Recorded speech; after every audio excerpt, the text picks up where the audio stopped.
Hi everybody, we're here today to make a custom order of these two bear paw soaps. Awesome, check it out, nice and big. We're going to be making them with our melt and pour base, and we're going to be fragrancing it in absinthe, which is the really great men's scent. It is custom ordered from my friend in the UK. What's up, XS? Hi guys. I actually have a specific shout out. I have to look up exactly what you wanted me to say, but you know, my man out there, Cole, what's up? So the first thing we're gonna do is gonna take this melt and pour right here. We're gonna pop it in the microwave on 30-second bursts, and we are going to melt it down into a liquid, section some off, color it black, and fill in the you know, the little pads on the paw. Be right back. Now that we finished microwaving the melt and pour soap base, as you can see, nice and fluid. So now we will add our fragrance to it. It is going to discolor it, doesn't matter. The bear paw is going to be brown. I have my soap base on the stove in a hot water bath, just keeping warm. I'm going to spray out the molds right now with rubbing alcohol, just to make sure that they are completely sanitized, even though I washed them earlier. That's just what you do. In just a second, I will be measuring out 1 ounce of melt and pour into the, well, 2 ounces of melt and pour into this little container, and then I will be using it to pour directly into the little paw pads.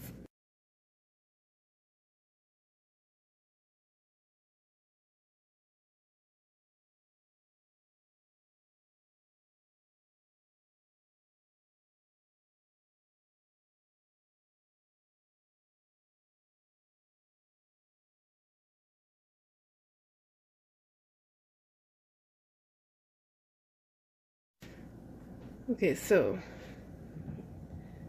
it takes a little while to mix up mica into melt and pour compared to CP soap, but not that long.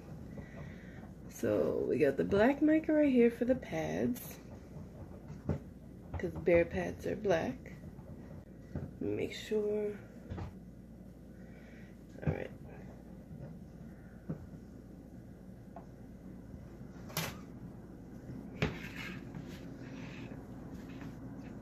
Start with this one.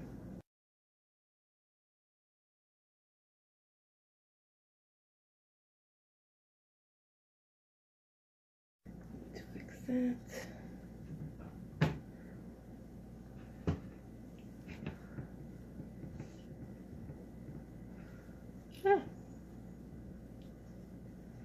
Try to fix it, make it worse, you know, that's how it goes.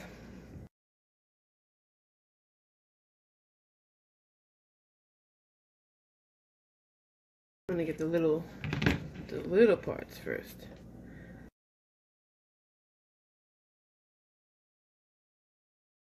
Oh, I gotta fix that one. It's too much.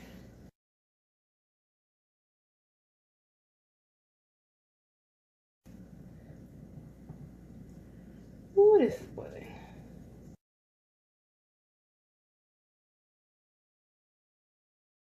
I'm telling you, the little spaces are the most difficult to pour. Let me get this more in the shot so you can actually see what I'm doing.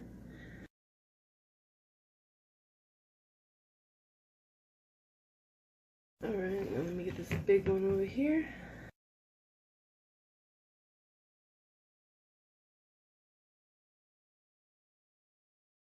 Pour some in here.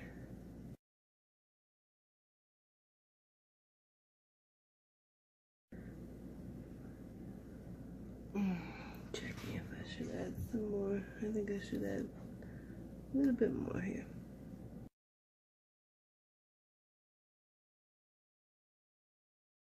Isn't that awesome?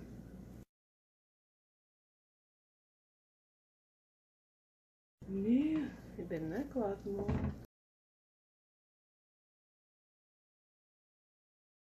Okay. I think I'm just gonna leave that just like that. Matter of fact, I do not like the way that came out. So I'm just gonna re-pour it. There you go. Look how beautiful that pour is so far. Let's see if we get a little bit more of a layer on this one. I think we have enough capacity in there.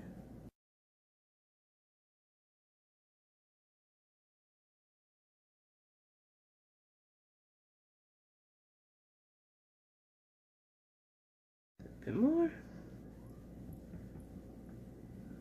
All the way to the edges.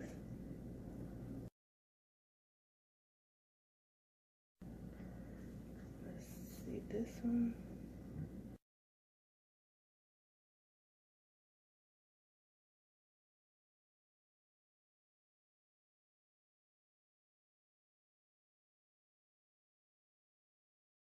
All right.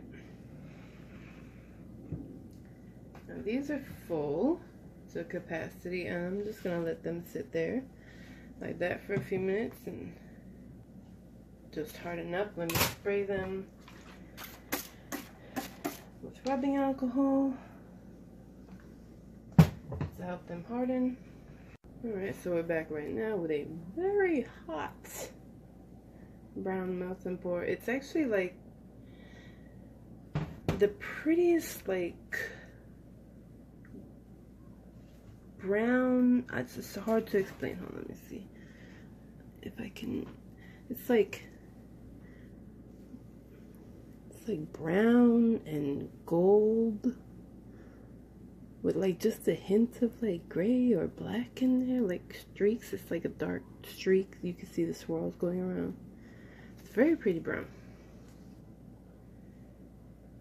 But we've got that. It's very hot.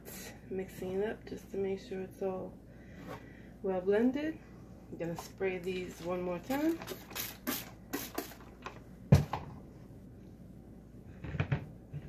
Okay.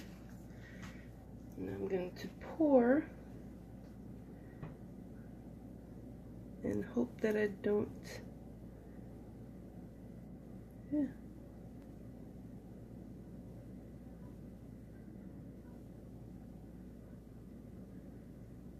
I hope that I did not break through that layer.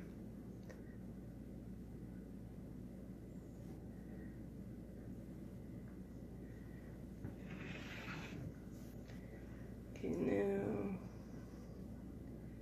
hot.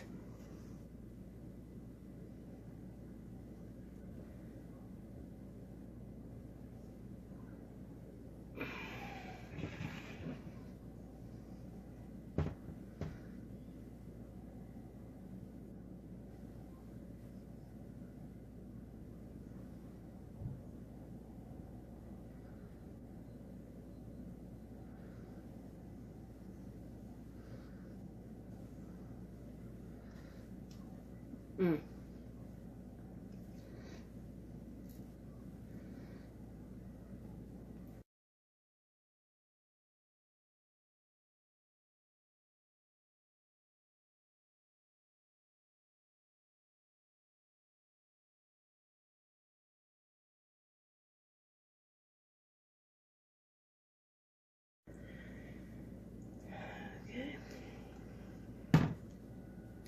Ah, that burns us. It's freaking hot. And that takes the bubbles out. We'll leave it there to dry for a few hours because it already is morning. And I'll see you then for the unmolding.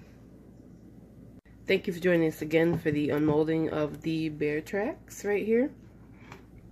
I have already unmolded this one because seeing as these were new molds, I had no idea how hard or how easily they would unmold, and it was much easier than it seemed like it would be.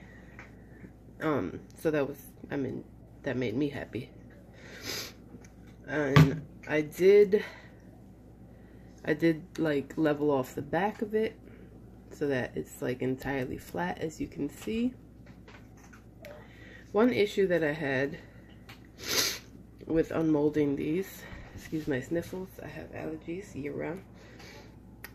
One issue that I had with the unmolding of these is that this nail and these two pads had actually come off of the soap and stayed in.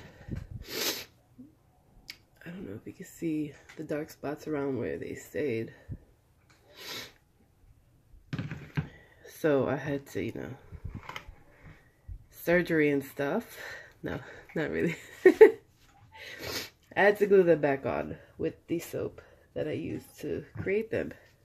So now that we've got this one out of the way, I will unmold this one on camera to show you how easy and or hard it is to unmold.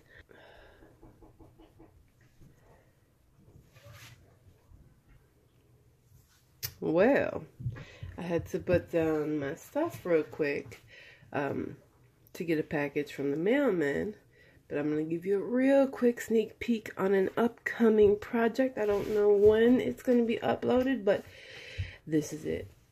That's it. That's all you get. That is all you get. Now back to the unmolding of this. Okay, so we don't want to pull just slightly, as much as we can, on the edges until it makes, you see that little tiny gap you can't really see, and I don't know why I'm showing it to you. Yeah. But you want to pull a little bit on the edges so you can see some of those happening.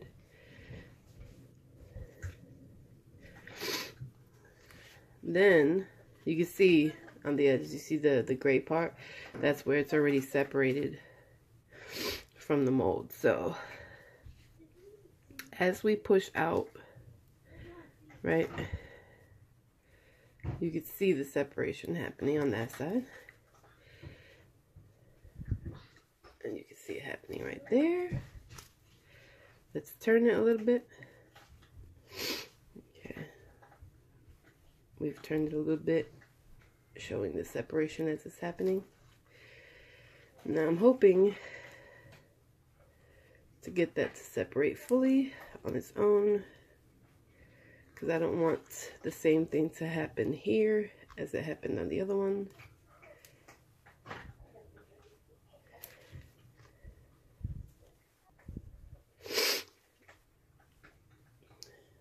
And the separation on that side, oh, and it has just basically popped loose. Let's get the little last bits out. Ba-ba-da-ba. And that is how you unmold a melt and pour soap. And it left basically no residue except for this little tiny bit that wasn't intended to go there in the first place. So now you just sit there, you check out, you know, your creation up close. All the paws seem great. I'm thinking about trimming this one. Yeah, I might clean this up a little bit later just so it's completely flat on all the, you know, the edges that are sticking out. I don't know if you can see them. I can see them. So let me clean that up real quick and I'll be right back. Okay, so we are back right now, and I'm going to attempt to write on these with this, with this paintbrush. I'm going to be mixing some of the mica that I used to color the paw in with alcohol to make like an ink. I may mix some gold in there just to make it a slightly more gold to offset from the black on the paw. I will be writing on the big part of the pad. Might actually write on the back of the paw as well, I'm not sure.